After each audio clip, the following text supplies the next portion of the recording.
Halo semuanya, kalian pernah nggak sih ngerasa udah niat banget nabung buat masa depan, udah punya rekening khusus buat dana darurat gitu misalnya? Tiba-tiba rekeningnya malah diblokir. Kayak yang baru-baru ini nih, rame banget di pemberitaan ya. Soal pemblokiran rekening dorman alias rekening nganggur yang dilakukan oleh lembaga intelijen di bidang keuangan negara kita, yaitu Pusat Pelaporan dan Analisis Transaksi Keuangan atau disingkat PPATK. Banyak orang yang panik, takut, bahkan mulai mikir kayak, aduh aman gak sih nabung di bank sekarang? Apa kudu tarik semua uang aja nih dari rekening? Nah, di episode kali ini kita bakal bahas gimana sih sebaiknya kita menyikapi kasus ini atau masalah ini secara realistis, biar nggak langsung gegabah dalam mengelola rekening. Apa aja sih hal-hal ataupun langkah penting yang harus kita pikirin sebelum memindahkan atau bahkan menutup rekening, sampai ke opsi-opsi alternatif penyimpanan uang selain di bank. Tapi pertama-tama kita mesti paham dulu ya, apa sih itu rekening nganggur atau rekening dorman? Banyak dari kita yang panik karena belum terlalu mengerti. Jadi, rekening dorman atau rekening tidak aktif itu adalah rekening tabungan atau giro yang nggak pernah dipakai sama sekali. Nggak ada setoran, nggak ada penarikan, nggak ada transfer, ataupun pembayaran dalam jangka waktu tertentu. Nah, ini biasanya antara 3-12 bulan ya, tergantung kebijakan masing-masing bank. Kalau misalkan rekening kalian sudah memenuhi kriteria rekening dorman itu, PPATK bisa menghentikan sementara transaksi rekening kalian sesuai dengan kewenangan di Undang-Undang Nomor 8 Tahun 2010. Nah, tapi kenapa PPATK blokir rekening dorman ini? Katanya sih langkah ini tuh sebagai upaya pencegahan penyalahgunaan rekening dorman ya. Seperti misalnya untuk jual beli rekening, untuk pencucian uang, ataupun transaksi ilegal lainnya. Nah, terus uang kita di rekening yang diblokir itu diapain sama PPATK? Diambil dijadiin kas negara apa gimana gitu kan? Nah, jangan khawatir guys. PPATK bilang bahwa dana di rekening nasabah itu nggak mereka ambil sama sekali. Jadi mereka cuma menonaktifkan transaksi sementara untuk melindungi integritas sistem keuangan maupun hak nasabah. Oke, jadi itu ya konteksnya dari rekening dorman dan pemblokiran ini.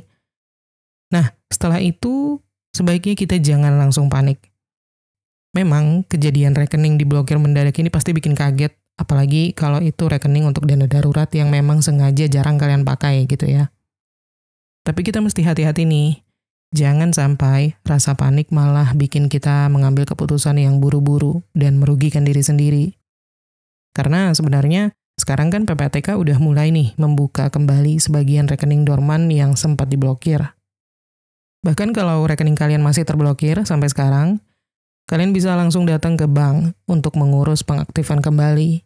Jadi ini bukan situasi yang udah tamat riwayatnya gitu ya. Masih ada solusi yang resmi dan prosedural gitu. Dan selain itu, penting untuk menahan diri dan gak langsung tarik semua uang ataupun tutup rekening.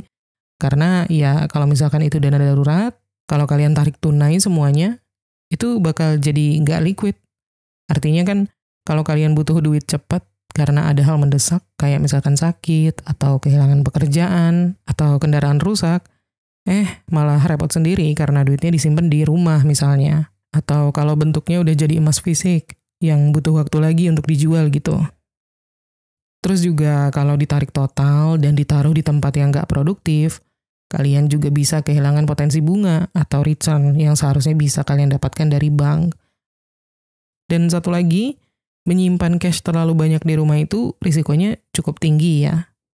Bukan cuma karena bisa hilang atau kecolongan, tapi juga rawan kalau kalian lupa ngaturnya. Kalian bisa jadi gampang pakai uang itu tanpa sadar, terus pelan-pelan habis. Jadi, daripada buru-buru menarik semua dana kalian di rekening, lebih bijak kalau sabar dulu dan ikutin prosedurnya. Sambil kita terus pantau informasi resmi dari bank maupun PPATK. Nah, sebenarnya dari kasus ini ada satu pelajaran yang bisa kita ambil juga, yaitu diversifikasi simpanan.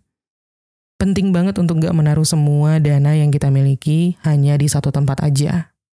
Kalau kalian punya satu rekening buat transaksi harian, buat belanja, bayar-bayar, dan lain-lain, itu kan bagusnya pisahin juga ya. Satu rekening lagi khusus buat simpanan atau dana darurat.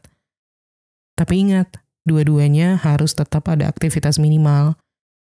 Jadi jangan benar-benar pasif total, misalnya transfer antar rekening sendiri, kayak dari rekening harian ke rekening tabungan, katakanlah misalnya 10.000 aja. Terus bisa juga dengan top up e-wallet lewat rekening itu, walaupun cuma 20.000 gitu. Bisa juga atur auto transfer secara rutin dari rekening gaji, rekening harian, ke rekening simpanan setiap bulan, walaupun itu cuma 25.000 misalnya gitu. Kalau kalian ngerasa nggak nyaman menyimpan semuanya di tabungan, di bank, nggak apa-apa, coba aja sebar ke beberapa tempat yang lebih aman dan terukur.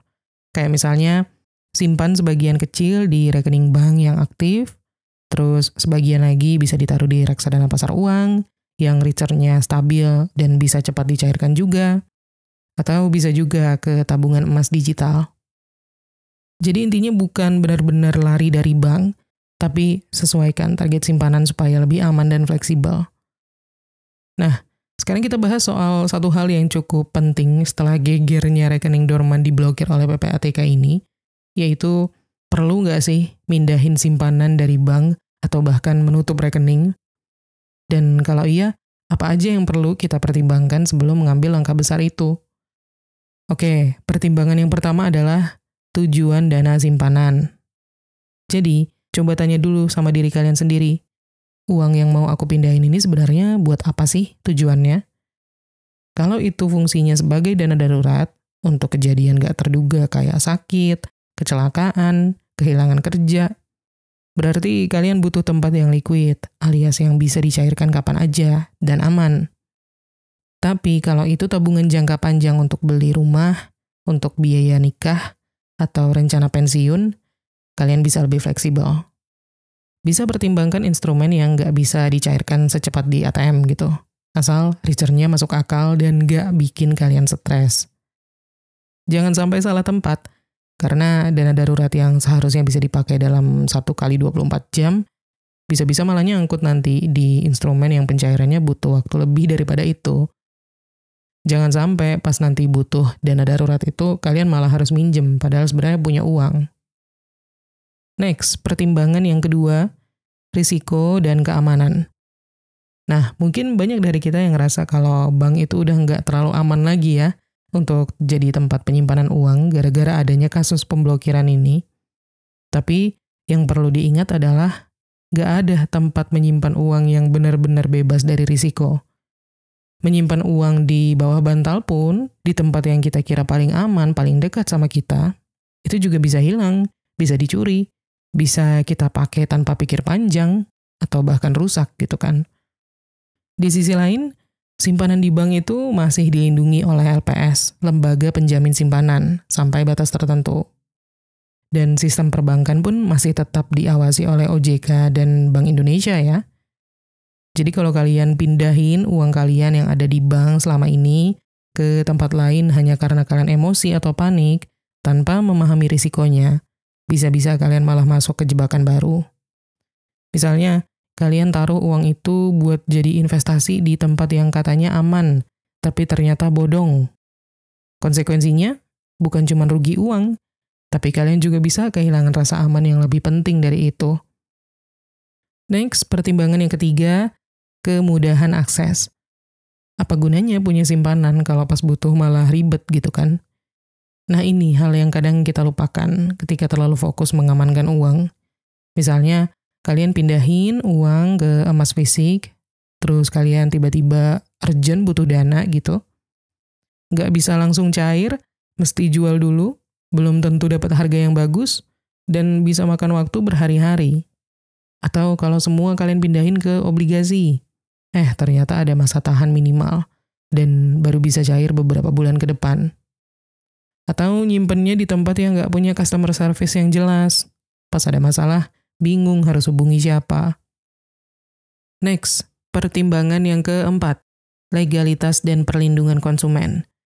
Apapun platform alternatif yang kalian pertimbangkan sebagai tempat menabung, satu hal yang wajib dicek adalah legalitas. Jadi sebelum taruh uang kalian di suatu tempat, cek dulu apakah dia terdaftar dan diawasi oleh OJK, BI, atau Bapepti. Terus juga apakah dia punya sistem pengaduan nasabah? Dan mereka transparan nggak nih soal risiko dan cara kerja platformnya?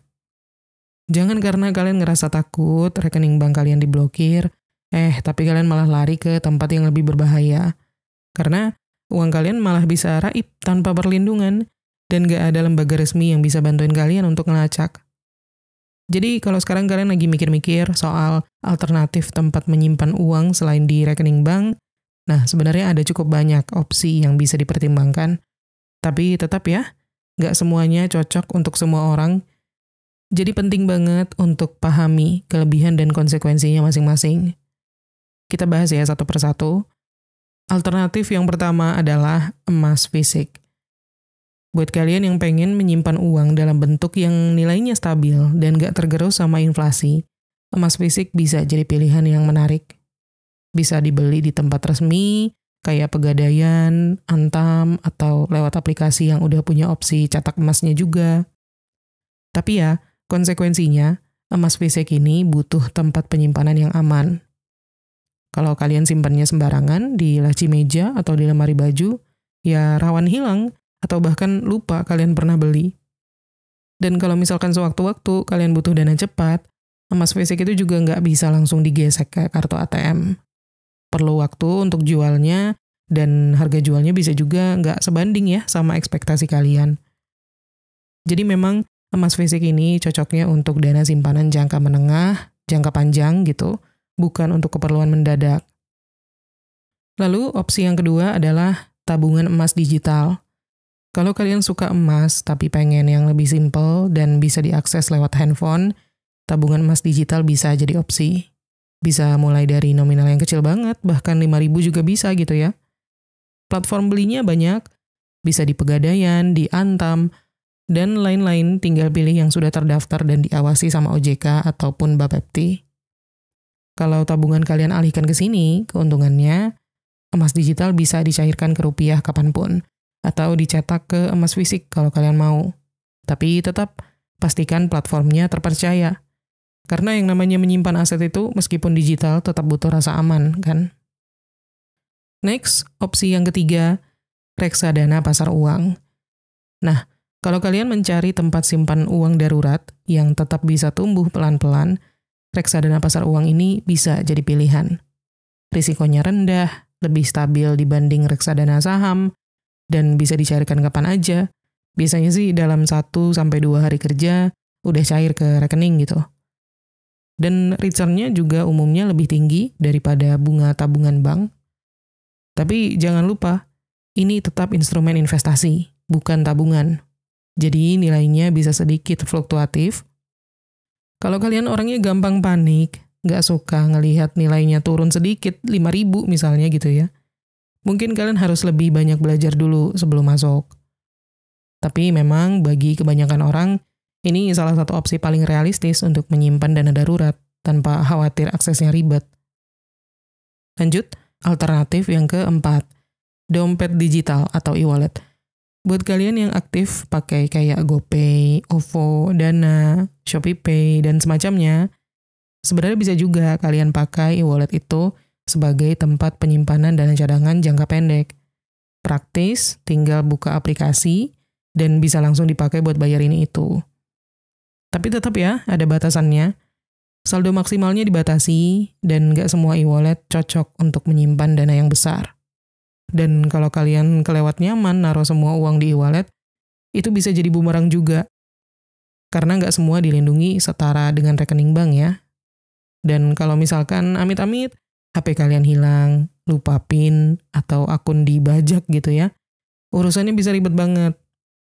Jadi ini cocoknya untuk dana yang ngendapnya harian, bukan sebagai dana darurat utama ataupun tabungan masa depan. Next, pilihan yang kelima, surat berharga negara retail.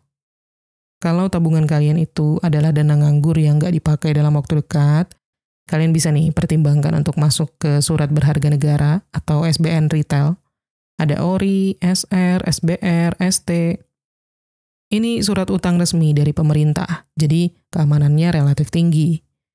Kalian bakal dapat imbal hasil yang biasanya disebut imbalan atau kupon. Untuk kuponnya ORI dan imbalan SR, itu mereka punya nilai yang tetap dan nggak dipengaruhi perubahan suku bunga Bank Indonesia. Sedangkan kalau SBR dan ST, imbal hasilnya bersifat floating, yang artinya bisa berubah kalau suku bunga naik, tapi nggak akan lebih rendah dari nilai imbal hasil yang ditetapkan di awal. Tapi perlu dicatat, dana yang udah kalian pakai untuk beli SBN ini nggak bisa dicairkan sewaktu-waktu. Ada masa tunggu atau tenor yang harus dipenuhi, antara 2-6 tahun, tergantung jenis produknya ya. Makanya ini nggak cocok untuk dana darurat, tapi cocok buat tabungan pendidikan atau rencana beli rumah atau tabungan pensiun. Dan opsi yang keenam, simpan cash di rumah. Menyimpan uang cash di rumah itu masih bisa dilakukan ya, dan memang bisa jadi penyelamat di situasi tertentu. Misalnya kalau listrik mati, ATM lagi offline, atau kalian butuh banget uang malam-malam pas ada keadaan darurat. Tapi memang nggak bisa dipungkiri konsekuensinya juga gede. Risiko kehilangan karena kebakaran, karena pencurian, atau bahkan lupa sendiri, itu nyata banget. Dan kalau kalian orang yang impulsif, menyimpan uang cash di rumah itu ibarat menggoda diri sendiri untuk jajan terus gitu kan. Jadi kalaupun kalian mau simpan tunai, secukupnya aja untuk mengantisipasi keadaan darurat yang benar-benar nggak bisa dihindari. Intinya, kita semua perlu sabar ya, dan pakai kepala dingin dalam menghadapi masalah pemblokiran rekening ini. Cek faktanya, sambil terus belajar atur strategi menyimpan uang dengan lebih bijak. Semoga rekening kita-kita yang diblokir padahal nggak ada masalah ini bisa cepat pulih aktif lagi ya. Dan mari kita sama-sama awasi kebijakan pemerintah tentang pemblokiran rekening ini, maupun aturan lain yang terkait sama uang kita juga. Oke, segitu dulu untuk episode kali ini. Semoga bermanfaat dan terima kasih udah nonton. Kita ketemu lagi di Menuju Kekayaan episode berikutnya.